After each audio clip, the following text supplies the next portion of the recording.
तो now exercise का question number 1 solve करेंगे। क्वेश्चन नंबर 1 में क्या कह रहा है, dy by general solution find करना है first order first degree differential equation का। So dy by dx equals to 1 minus cos x divided by 1 plus cos x। Okay, so ये वेरिएबल सेपरेबल में फर्स्ट स्टेप में ही आ जाएगा, देखो है ना, इधर केवल fx है, ये फंक्शन है फंक्शन ऑफ x, y है ही नहीं इसमें। सो dx को राइट में ले आएंगे, मल्टीप्लाई में चला आएगा। फर्स्ट स्टेप में ही हमें क्या दिखेगा, dy equals to 1 minus cos x upon 1 plus cos x multiplied by dx। Now integrate both side, variable separable form में आ गया है।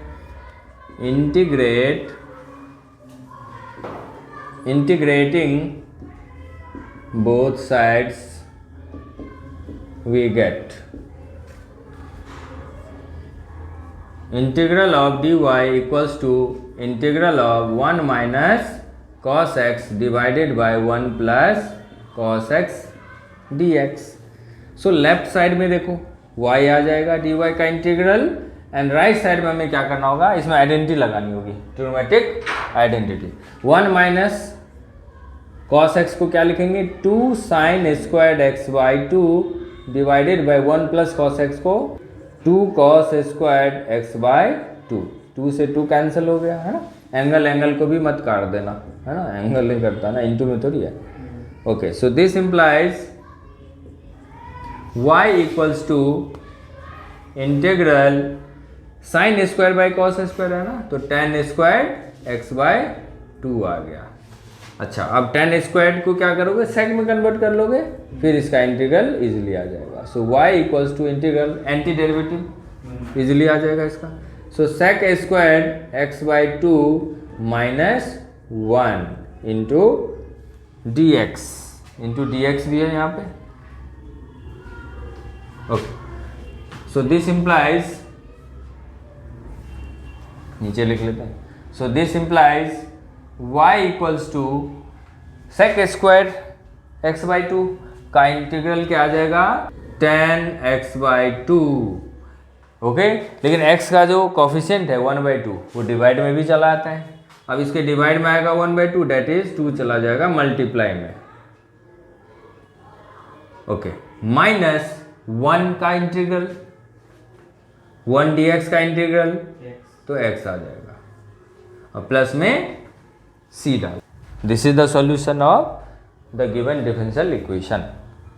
अब इसी क्वेश्चन में क्या रहता है, देखो कहता कि इफ y इक्वल्स टू कोई real number when x equals to 0 या कुछ भी दे देता, तो फिर x एंड y दोनों की वैल्यू जब हम इसमें पुट करेंगे तो आर्बिट्री कांस्टेंट की पर्टिकुलर एक वैल्यू आ जाएगी, और जब फिर उस वैल्यू को सब्स्टिट्यूट कर दोगे ना, तो फिर इक्वेशन जो निकल के आएगी y equals to 2 tan x by 2 minus x, और प्लस में c की जो वैल्यू निकल के आएगी ना, यहाँ पे पुट करोगे तो उसको पर्टिकुलर सॉल्यूशन हम बोलेंगे।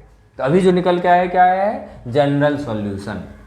यहाँ पे इसका क्या फाइंड करना था हमें, find the general solution, general solution of the differential equation। okay, so this is the general solution of the given differential equation। second question says dy by dx equals to root over 4 minus y squared। Okay, y की कोई condition दी हुई है question में, क्या condition होगी बताओ, जब ये डिफाइंड होगा ना, नेगेटिव में ना आ जाए, -2 less than y less than 2। Okay, equal to नहीं लेंगे, इक्वल टू लेंगे तो 0 आ जाएगा ना। सो dy बाई dx तो 0 आ गया। ओके, सो dx जाएगा मल्टीप्लाई में तो 0 हो जाएगा। सो dy इक्वल्स टू 0 आ जाएगा, है ना, तो कुछ अच्छा रिजल्ट हमें मिलेगा नहीं। ओके, और -2 से स्मॉलर y रख नहीं सकते, 2 से बिगर रख नहीं सकते, नेगेटिव आ जाएगा रूट में, है ना। सो -2 से 2 के बीच में y है, उसके लिए डिफाइंड है डिफरेंशियल इक्वेशन। ओके, इसमें देखो, इसमें भी वेरिएबल सेपरेबल में इजीली आ जाएगा। इसमें ये फंक्शन किसमें है, केवल y में है, तो इसको y की तरफ लाएंगे, dy की तरफ मतलब। Okay, so dy by root over क्या आ जाएगा, 4 माइनस वाई स्क्वायर, और इक्वल्स टू dx चला जाएगा इधर। अगर इसको डिवाइड में लाएंगे ना, यहाँ 1 बचेगा ना, तो 1 के साथ dx मल्टीप्लाई में जाएगा तो dx बचेगा। अब देखो डायरेक्ट इसी में लगा देता हूँ मैं, इंटीग्रल साइन लगा दो, है ना। तो ये देखो पर्टिकुलर इंटीग्रल के फॉर्म में है ना। इसकी क्या वैल्यू आ जाएगी इस इंटीग्रल की, इस इंटीग्रल की वैल्यू क्या आ जाएगी जल्दी बताओ, साइन इनवर्स y बाय 2, 4 है ना तो 2 का स्क्वायर, तुमने पढ़ा हुआ है 1/√a² minus y square, a square minus x square का इंटीग्रल पढ़ा हुआ है x के रिस्पेक्ट में, यहाँ y के रिस्पेक्ट में है तो y वेरिएबल इसमें है ना। So sine inverse y by 2 आ जाएगा इक्वल्स टू dx का इंटीग्रल क्या आ जाएगा x और प्लस में c लिख देंगे। So this is the general solution of given differential equation. कोई इसे ऐसे भी कर सकता है ना, साइन इनवर्स है ना तो बोथ साइड साइन का कंपोजिशन ऑपरेशन लगा देगा, तो इधर तो क्या आ जाएगा y by 2 equals to sine of x plus C आ जाएगा है ना, और y बाई 2 में 2 चला जाएगा राइट साइड डिवाइड होने, सो y इक्वल्स टू ऐसा भी आ सकता है ना, सो y इक्वल्स टू क्या आ जाएगा देखो 2 साइन x प्लस सी। तो कोई ऐसा भी आंसर लिख सकता है, कोई ये भी लिख सकता है, दोनों करेक्ट है। सो सिंपलेस्ट फॉर्म में जनरली हम लाया करते हैं ना, तो इसी को सिंपलेस्ट हम समझेंगे, इसको नहीं। Now we will solve question number 4. This question says find the general solution of the differential equation sec squared x into tan y plus sec square y into tan x equals to 0, और यहाँ पे dx है, यहाँ पे dy है। हम variable separable form से करेंगे, ऑब्वियसली इस एक्सरसाइज के क्वेश्चन कर रहे हैं तो वेरिएबल सेपरेबल में आ ही जाएगा है ना। एग्जाम में तो तुम्हें अगर क्वेश्चन दे दिया तो ऐसे में तो पता नहीं चलेगा ना कि कौन सा फॉर्म में कौन सा फॉर्मूला अप्लाई करें। तो सबसे पहले ना वेरिएबल सेपरेबल ही हम ट्राई करेंगे कि आ रहा है कि नहीं सिंपली, और मल्टीप्लाई में अगर सारे हो ना, देखो dx के साथ मल्टीप्लाई में दिखे, dy के साथ मल्टीप्लाई में दिखे तो ये आ जाता है। तो उसका भी टेक्निक मैं बताऊंगा कैसे क्या करना है। अभी चलो ये तो वेरिएबल सेपरेबल में कंप्लीटली आ रहा है, dx को एक तरफ dy को दूसरी तरफ रखते हैं, सो dy को लेफ्ट साइड ही रखते हैं। चलो sec square y into tan x into D Y equals to dx वाले को राइट साइड ले जा रहे हैं, 0 है तो माइनस में चला आएगा, ये minus sec square x into tan Y D X. Okay, अब देखो dy के मल्टीप्लाई में sec square y into tan x है और यहाँ भी sec square x into tan Y है।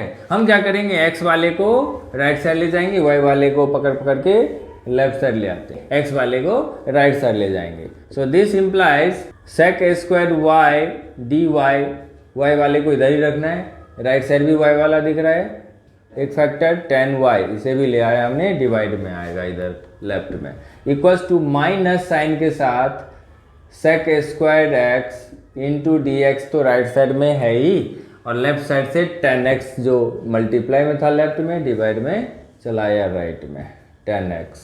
ओके, अब हम क्या करें, now it is clearly visible कि टेन वाई को अगर हम टी लेट कर लेना तो उसका डेरिवेटिव क्या होता है, सेक स्क्वायर वाई होता है ना। ओके, और इधर भी क्या करेंगे, जेड लेट कर लेंगे टेन एक्स को तो इसका डेरिवेटिव क्या होता है, sec square x.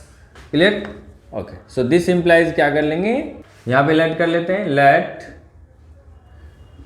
Ten y equals to t. So this implies tan y का डेरिवेटिव क्या होता है, sec square y into D y लिखेंगे, differential equals to d t. Similarly let कर लेते हैं टेन एक्स को या राइट में जेड से, सो क्या आ जाएगा इसका differential sec squared x d x into d z. Okay, चलो सब्स्टिट्यूट करें, न्यूमरेटर में लेफ्ट में क्या दिख रहा है, sec square y d y, तो उसे क्या लिख लेंगे, d t. So d t upon tan y को हमने टी लिया हुआ है, equals to minus sec square x d x को क्या लिखेंगे, डी जेड, और टेन एक्स क्या है, जेड है। नाउ इंटीग्रेटिंग बोथ साइड, चलो इसी में लगा लेते हैं है ना, माइनस तो बाहर चला जाएगा, चलो ऐसे करते। सो this implies one upon T D T, integral क्या आ जाएगा इसका, लॉग टी मॉड में लिख लो, इक्वल्स टू माइनस इसका भी आ जाएगा लॉग जेड, और प्लस में जो सी लिखेंगे ना, सी नहीं लिखेंगे, यहाँ लिख लेंगे लॉग सी वन लिख लेते हैं, क्योंकि लॉग में आ रहे हैं ना सारे। सो दिस इम्प्लाइज इन दोनों को सेम साइड ले लेते हैं, वेरिएबल वाले को, इसको भी मॉड में लिख लो, सी वन को भी क्या लिख लो, मॉड में ही लिख लो। सी वन कोई भी रियल नंबर है, नेगेटिव भी आ सकता है। ओके, सो माइनस में log z है, लेफ्ट साइड आएगा प्लस में। ओके, फिर log की प्रॉपर्टी लग जाएगी कि मल्टीप्लाई में एंट्री चली आएगी, सो मॉड में TZ आ जाएगा इक्वल्स टू log मॉड में C1। Okay, so this implies अब क्या करो, दोनों तरफ log है तो बेस में क्या कर लो, यहाँ पे बेस में e दोनों तरफ डाल दो, log के साथ e कैंसिल हो जाएगा, है ना, आइडेंटिटी फंक्शन बना लेगा composition operation. So TZ mod TZ equals to क्या आ जाएगा, mod C1। So this implies क्या लिखेंगे, TZ equals two plus minus C1, ऐसा लिखेंगे, मॉड हटाएंगे तो। अब C1 कौन है, C1 तो कांस्टेंट है ना, रियल नंबर कोई भी आ सकता है। कभी नेगेटिव आया, इस नेगेटिव के साथ पॉजिटिव बन जाएगा, कभी पॉजिटिव आया, इस प्लस माइनस को मैनेज कर लेगा, है ना। तो हम इसको C ले लेते हैं, लेट कर लेते हैं, है ना। तो C भी तो कोई रियल नंबर रियल है ना, नेगेटिव रियल नंबर आएगा, कभी पॉजिटिव रियल नंबर आएगा, है ना। सो दिस इम्प्लाइज हम क्या लिख लेंगे, T, और Z की वैल्यू क्या लिख लें। सो दिस इम्प्लाइज T की वैल्यू क्या लिखें, 10y इंटू Z की वैल्यू क्या लिखें, 10x इक्वल्स टू क्या आ जाएगा, C। So this is the solution, general solution of this differential equation. इसी क्वेश्चन में अगर हमें पर्टिकुलर सॉल्यूशन पूछता, ठीक है, और x एंड y की वैल्यू देखे, सपोज करो कि इसी में x की वैल्यू क्या दे देते, y equals to pi by 4 if x equals to pi by 6, ऐसा कुछ। ओके, दोनों एंगल ही है ना, तो हमने रेडियन में ही दोनों को लिख लिया है। अब देखो हम क्या करते हैं ना, इस जनरल सॉल्यूशन में x एंड y दोनों की वैल्यू जाके पुट कर लेते हैं, क्योंकि ये एक पॉइंट बनेगा ना कर्व पे, पाई बाय 6 पाई बाय 4। अब वो पॉइंट इसको सेटिस्फाई करे वैसा कर्व हमें लेना है, वैसा कर्व इसमें से लेना है। ये तो फैमिली ऑफ कर्व्स है ना, तो जिस कर्व को ये पॉइंट सेटिस्फाई करे, जिस कर्व पे ये दोनों पॉइंट हो, उस कर्व को हमें ढूंढना है। उसके लिए क्या करेंगे, तो ये पॉइंट जाके फैमिली ऑफ कर्व्स में पुट कर देंगे, उससे C की वैल्यू आ जाएगी। तो यहाँ पुट कर, putting x equals to pi by 6 and y equals to pi by 4, किसमें, in the general solution, in the solution of the differential equation. So क्या मिलेगा, देखो 10y है ना, सो 10 में क्या आ जाएगा, पाई बाय 4 मल्टीप्लाइड बाय 10 में x that is pi by 6 equals to C। सो यहाँ से C की वैल्यू क्या निकल के आ जाएगी, देखो इधर तो अब वैल्यूज गिवन हो गई ना, 10 पाई बाय 4 की वैल्यू 1 और 10 पाई बाय 6 की value 1 by √3, 30 degree. Okay, so this implies C की वैल्यू क्या आ गई, 1 बाय √3। अब C की वैल्यू इसमें सब्स्टिट्यूट कर दो जनरल सॉल्यूशन में। सो देयरफॉर क्या लिखेंगे, the particular solution of the differential equation is 10x 10y, that is 10y into 10x equals to 1 by √3। Okay, सो अगर क्वेश्चन में ऐसा रहता तो, है ना, पर्टिकुलर सॉल्यूशन अगर फाइंड करना रहता तो, ठीक है, तो यहाँ पे तो हमें जनरल सॉल्यूशन फाइंड करना था। सो कुछ क्वेश्चंस के बाद इसी एक्सरसाइज में हमें पर्टिकुलर सॉल्यूशन फाइंड करने पे क्वेश्चंस हैं, ठीक है, तो उस क्वेश्चंस को इसी तरह से हैंडल करोगे, सॉल्व करोगे, ठीक है। सो इस एक्सरसाइज को तुम लोग अटेम्प्ट लेना, जो भी डाउट्स रहेंगे नेक्स्ट क्लास में हम क्लियर करेंगे, ठीक है, और फिर उसके बाद हम चलेंगे होमोजीनियस डिफरेंशियल इक्वेशन को सॉल्व।